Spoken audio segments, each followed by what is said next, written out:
Muchas gracias, señora presidenta. Señorías, seguramente a muchos y a muchas de los que aquí estamos y a la mayoría de la ciudadanía, quiere uno creer, nos preocupa la corrupción, pero no es menos cierto que también le ocupa a otros cuantos. Y digo que no es menos cierto porque más de 200 casos de corrupción en el Estado español, desde que se inauguró esta gloriosa etapa democrática que algunos definen de tal modo, no es poca cosa. Porque según lo que dice el Fondo Monetario Internacional en abril del 2019, valorar el coste real de la corrupción como un coste real de 60.000 millones de euros no es poca cosa. También podríamos coger incluso el informe de abril del 2018 del Grupo de los Verdes Europeos, que la cifraba en 90.000 euros. Pero es que cualquiera de las dos, tanto la de 90.000 como la de 60.000, denota que preocupar nos preocupará a muchos y a muchas, pero que ocupar les ocupa a unos cuantos. Y ustedes decían en la exposición de motivos del texto que hoy nos traen, la proposición de ley que hoy nos traen, que este es un problema sistémico que afecta al corazón de la democracia. Es literal. Yo lo comparto. Lo que no entiendo es que si esto es un problema sistémico, no miremos al sistema económico y político que ampara la corrupción, porque la corrupción no nace de la voluntad de enriquecerse espuria de unos pocos desde la política. La corrupción nace desde un sistema político que hace de la colaboración público-privada, una malentendida colaboración público-privada, un sistema de enriquecimiento y de políticos títeres al servicio de los intereses económicos de las fortunas de siempre. Y si eso es así, al menos para nosotras y nosotros, para las gentes de Euskal Herria Bildu, eso es así, no entendemos por qué se denosta toda la dimensión de persecución de la corrupción en el sector privado. Porque si hay corruptos, y es evidente que los hay, seguramente también en eso podremos coincidir muchos y muchos, no es menos cierto que hay corruptores. Porque alguien necesita de los corruptos para seguir agigantando sus márgenes de beneficio, para seguir cogiendo dinero de todos y todas y seguir ampliando sus volúmenes de negocio. También decían ustedes que había que hablar de transparencia y, sin embargo, vemos como esta Cámara sigue privando de la posibilidad de investigar hechos que algo pueden tener que ver con la corrupción, porque hablamos del cobro de comisiones ilegales por 2.000 millones de euros a una figura del Estado, en este caso al rey.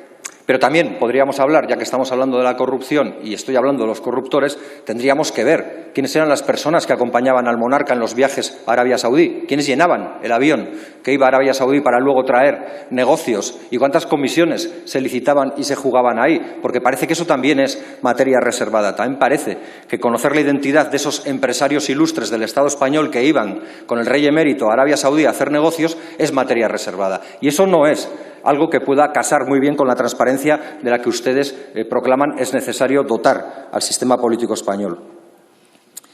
Nos hablan, por tanto, de los corruptos. Y yo creo que eso es bastante evidente. Digan lo que digan los tribunales, a los ojos de la ciudadanía condenados están en muchísimas de las ocasiones.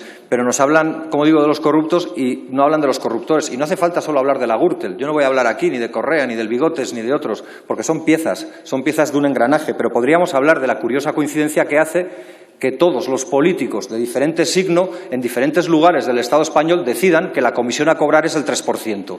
Hay una internacional de la corrupción que determina que el 3% es la tarifa estipulada como la tarifa ordinaria para cobrar, o hay corruptores que saben que ese es el peaje que tienen que pagar para poder obtener obra pública. Ese es el debate que habría que tener en esta Cámara y no estos otros. Porque si no entramos al debate de cómo han hecho fortuna algunas grandes constructoras, probablemente estemos volviendo a poner más filtros, más oficinas anticorrupción, más recursos públicos para perseguir la corrupción, pero la corrupción seguirá existiendo. No es porque se lo diga yo, el Tribunal de Cuentas Europeo lo decía ayer mismo. Decía que en torno a las grandes obras en materia de transporte del Estado español, hablan de toda la Unión Europea, pero se fija en 6 del Estado español, hay sobrecostes de más del 36%. Una, por cierto, pasa por suelo vasco, es la Y vasca. Aquí es probablemente donde habría que poner el ojo y donde habría que poner todos los recursos para ver por qué se producen esos sobrecostes y a dónde van los recursos detraídos de esos sobrecostes. Decían ustedes también que atajar la corrupción es posible, que solo se requiere de voluntad política. Totalmente de acuerdo. Pero claro, para eso no hacen falta ni atajos, ni sobres, ni padrinos. Y gobernar con un partido que ha sido condenado en la última década en tantas ocasiones y de manera tan sonora, más que los martillazos al disco duro de un ordenador, pues resulta cuando menos paradójico. Y como le decía, nos habla de transparencia pero no nos hablan de los comisionistas. Yo creo que sería bueno que se aprovechara para hablar de cómo se han construido las fortunas en el Estado español en el siglo XX, por ejemplo. Hay libros que ya lo señalan, Franquismo S.A., por ejemplo, Antonio Maestre y otros. Podríamos hablar de cómo se construyen las fortunas, a ver si es que realmente no han sido tanto gracias al esfuerzo y al ingenio de grandes empresarios como de las comisiones continuas que han venido cobrándose. Y nos hablaba de los tribunales, y también es importante. Bueno, claro, cuando hablamos de los comisionistas hay que hablar de los comisionistas reales, y esto lo digo en todas las acepciones posibles de la terminología. Pero, como le decía, se nos habla del papel de los tribunales y es importante, pero como le he señalado, cuando resetear o formatear un disco duro con 39 martillazos resulta no ser punible, uno tiende a creer que lo que decía Bertolt Brecht es cierto y que muchos jueces son incorruptibles. Nadie puede inducirles a hacer justicia.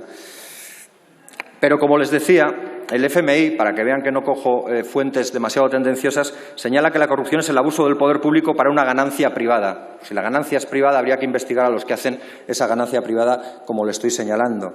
En definitiva, que lo primero, lo fundamental, es que la política se anteponga a la economía y que la política mande en la economía, y no al revés, porque si la economía manda en la economía decide que tiene que tener políticos o políticas títeres para poder seguir ampliando sus márgenes de negocio. También decía el FMI que los estados menos corruptos recaudan un 4%, un 4,5% o incrementan un 4,5% más el PIB que los no corruptos, y España no está entre los no corruptos. Luego ahí también habría un elemento para investigar. Y también podríamos hablar de fiscalidad, porque también el propio FMI dice que los sobornos, las comisiones, la complejidad y la opacidad del sistema tributario, junto con las grandes licitaciones de las que he hablado antes, son los ejes fundamentales del entramado de corrupción.